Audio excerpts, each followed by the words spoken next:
Now that we've talked about Pericles, who was the architect of the original Delian League, as it's called by modern scholars, now we have to understand what goes on that turns this originally benign league into the much more hardcore imperialistic state that characterized the Delian League in the second half of the 5th century BC, the 400s BC. So there were several steps involved that took the Athenians down that slippery slope. I'm going to talk about some of them here, and then we're going to put some of the other ones that I'll have to pass by for right now into later videos in a different context. But it's important to understand that it really did not take long, only really a relatively few years. Let's say generously, let's say about 15 years. Since the defeat of the Persians in the Persian Wars, for the Athenians to really fritter away the goodwill that they managed to build up in those 10 years from 490 to 480 BC. Because up to that point, although obviously other cities like Sparta didn't particularly care for the Athenians, there hadn't really been a sense of danger associated with the Athenians specifically. They hadn't really done much to particularly get out of line in a way that would attract particular negative attention from other cities. So up to that point, nothing really had gone wrong with the Athenians. But once Pericles started putting this very aggressive imperialistic policy in place and set it in motion, and when other events aided that process, then the Athenians quickly became much more of the antagonist to the other Greek cities than had previously been the case, and eventually that would just explode all through the Greek world during the Peloponnesian War. So what turns the Delian League into this imperialistic state? Basically, what went wrong?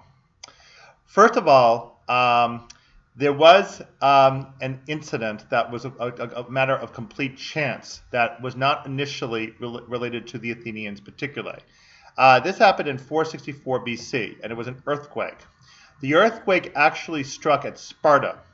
And when this happened, the Spartans were underpinned for their civilization by serfs who were called helots, H-E-L-O-T-S, and I'll turn that like that. There we go. So the helots were essentially those who ran the estates, and we're talking about enormous estates, probably, but in today's measurements, several acres in size in some cases, owned by the wealthy Spartans. It's important to remember that in Spartan society, the word Spartan actually doesn't mean all the Spartans. It refers specifically to the wealthiest of the Spartan citizens. The general term for somebody who lives in Sparta and is a citizen of Sparta is actually Lacedaemonian, an entirely different term. So the helots were basically serfs who didn't really have much in the way of social mobility or social progress in the militaristic state of Sparta. And the opportunity to revolt was going to be a really attractive one to them if it should ever arise. So the earthquake in 464 BC that severely damaged the city of Sparta provided the helots with just that opportunity.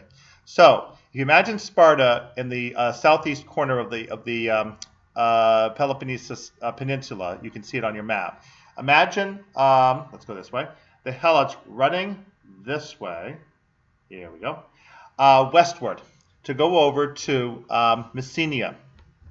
And over there is a mountain, Ithome. That's on your map.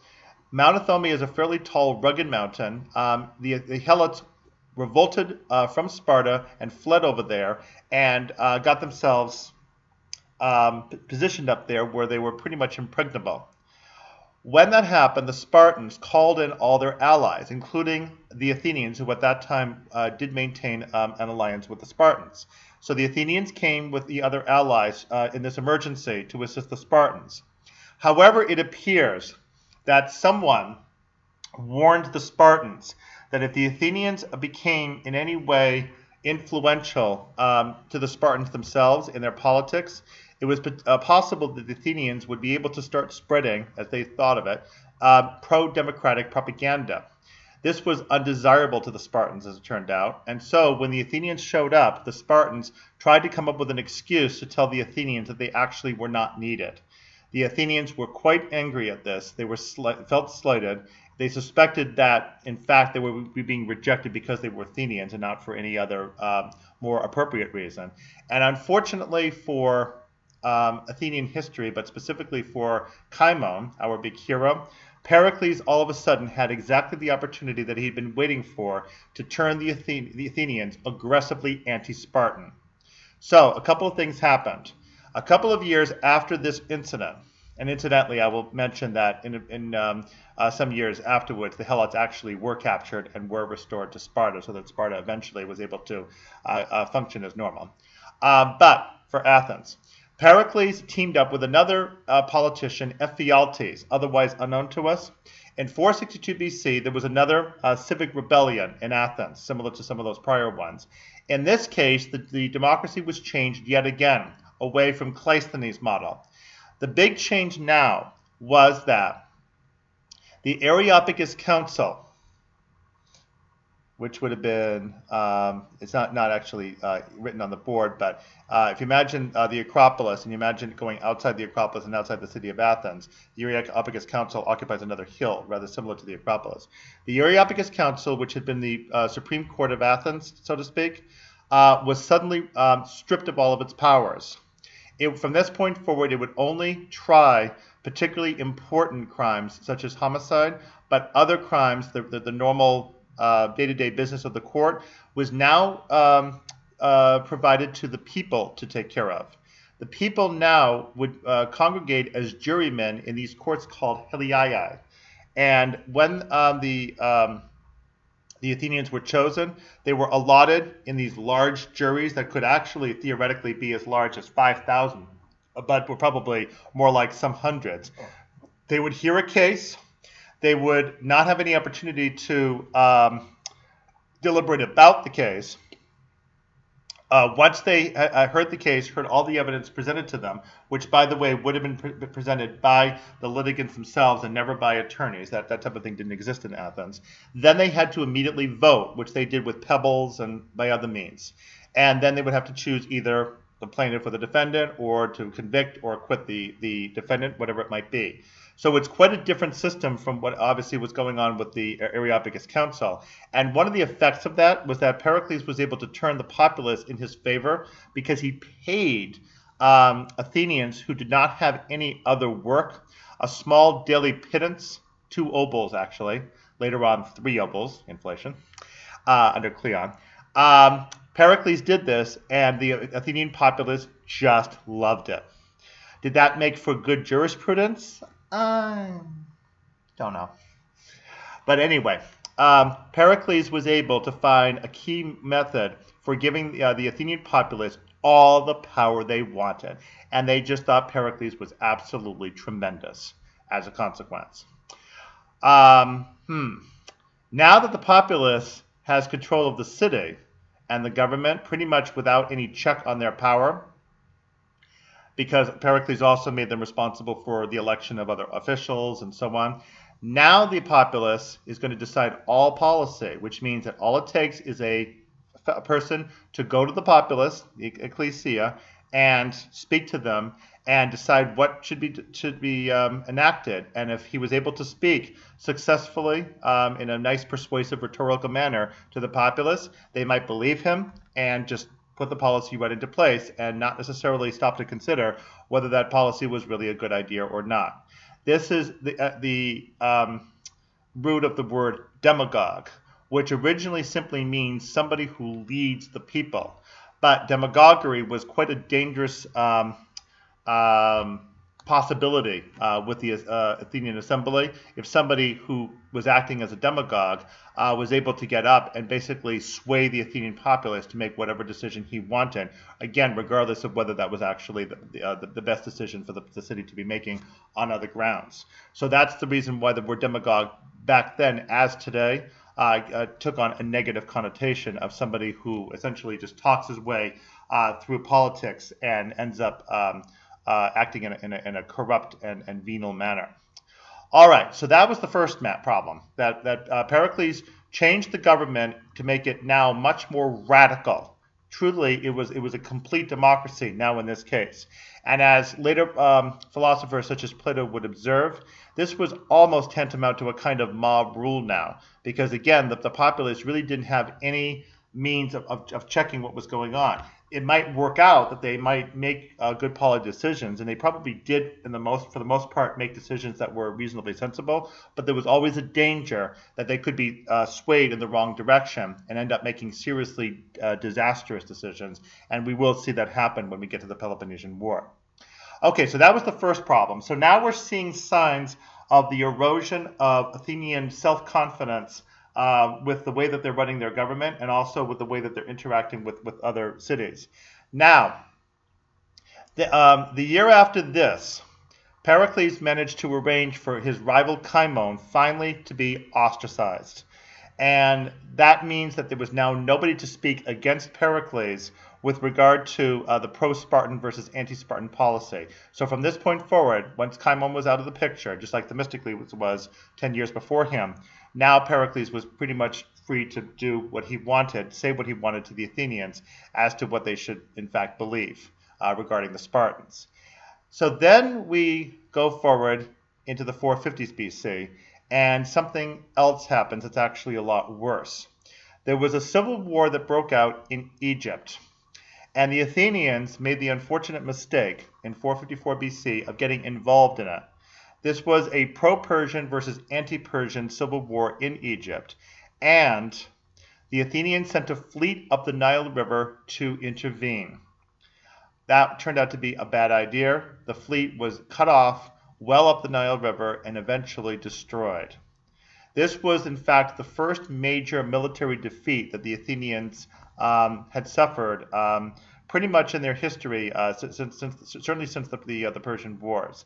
As a consequence, Pericles, either in genuine fear or maybe out of his continued opportunism, recognized that the money that was being kept on the island of Delos was suddenly in jeopardy because with the loss of that fleet, there was no immediate way to protect that money from the Persians coming in and stealing it, or doing anything else to politically or militarily.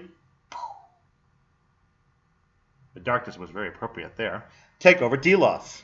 We would not want the island of Delos to plunge into darkness. And so, Pericles, out of that concern, real or imagined, called for the Athenians to remove the money from the island of Delos over to Athens, supposedly temporarily, just to keep it safe. Once it got up on the Acropolis, however, it never left. More on that coming up in just a moment. Now, a few years later, it appears that Pericles was able to restore the peace that he had made with the Persians after the success of Cimon at the Eurymedon River in 466 BC. This is the Peace of Callias, 449 BC. Callias was the noted wealthy Athenian who brokered the original peace back in the 460s BC, and now it got renewed. So with that, the major obstacle that Pericles had for being able to expand Athenian power was now removed.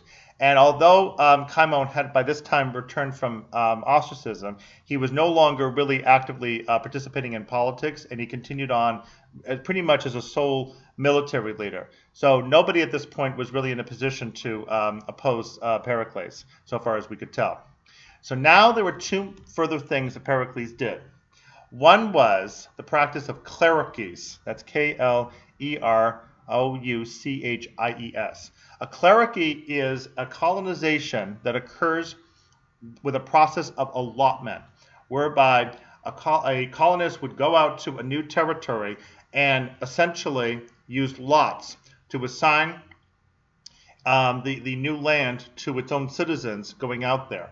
And the clericy had the distinctive characteristic that those who participated in a clericy would be able to maintain their original citizenship as well as have citizenship in the new place. Now, again, it's simply a form of colonization, so there's nothing particularly wrong with it if it's agreed upon in a cooperative manner. But now Pericles began the much more aggressive policy of imposing clerices, using his citizens, on some of his allied states, which meant basically that he was taking land away from his own allies in order to establish particular people in particular places. That was yet another practice that increasingly alienated Athenians, both from their allies in the Delian League and from other cities who continued further to know that there were problems with the Athenian rise in power. Then also, from 447 BC to 432 BC, Pericles finally started the project that he probably had been dreaming of doing for quite some time, and that was to rebuild the Athenian Acropolis. I say 432 BC because the dedication of the Parthenon in particular happened in that year. Actually, the building program really did continue for some years afterwards, but it got delayed because of the Peloponnesian War. So the whole building process really extended for quite a few years after 432. But these were the kernel 15 to 16 years. And Pericles went at it. Now, it might occur to you that if you're going to build marble temples, which means you have to import the marble from outside, because the Athenians had some marble there, but they also needed a lot of marble from outside. You have to pay workmen. You have to pay the sculptors. You have to pay all different kinds of craftsmen. Probably you've got to get politicians in line to make sure that they go along with it. There are a lot of other materials like gold and ivory that have to be acquired, plus a lot of fittings and such. That's a lot of money. Where do you suppose Pericles got the money from? You guessed it. The money that belongs to the allies that's paid in as tribute against the Persians, who, by the way, have ceased being a threat now for at least a decade. Pericles uses all this money to start financing the rebuilding of the Acropolis. So, the Acropolis had been in disrepair since the sack of Athens by the Persians back in 480 BC. Some rebuilding had happened, but not on the grand scale that Pericles now did it. Pericles was able to build all of the buildings that now currently stand on the Acropolis today in Athens as a tourist site, using other people's money. What in business is abbreviated OPM, other people's money. Quite ingenious of Pericles. Would you guess that anybody might have opposed him? You'd be correct. A fellow named Thucydides, not our historian, a different Thucydides, actually spoke up and said, what's going on here? Pericles then managed to get Thucydides put on trial for bribery, just like Cimon. And afterwards, Pericles went to the Athenian assembly, called for an ostracism, and sure enough, Thucydides was ostracized. And that put an end to any words of discontent about the Athenian building program, and probably practically anything else Pericles was doing. He knew how to run the political machinery, and he had a lot of supporters in a lot of places, and he was very, very hard to touch. Comic playwrights, of course, had a field day with him. He had apparently a very strange shaped head that looked like a fish, so he was often called Fishhead. But no matter, Pericles knew how to run his city really, really well as a very tight ship, and he really kept it going wrong. The weakness of this whole system, once again, though, was if Pericles was brilliant at running the city, the Athenians themselves, without his leadership, would be much less than brilliant in continuing his legacy, unfortunately. So that's the problem with Pericles, is that he did not prepare for the future. He did not prepare for his legacy correctly. And of course, he would get the Athenians, tragically, buried into a war that they really had no business getting into, and which it turned out they were unable to extricate themselves from successfully. What we're going to turn to next now is the relationship between the Delian League, as we've been talking about it, and especially the loss of the Areopagus Council, to the trilogy of plays that you now have read, called Oresteia by Aeschylus. This is one of the most politically oriented group of tragedies that we have, especially the third play, Eumenides, the trial of Orestes. We're going to put it now all together now with this background information so that you can see what type of political statement Aristeia makes to the Athenian audience. Come right back. We'll see you in the next video.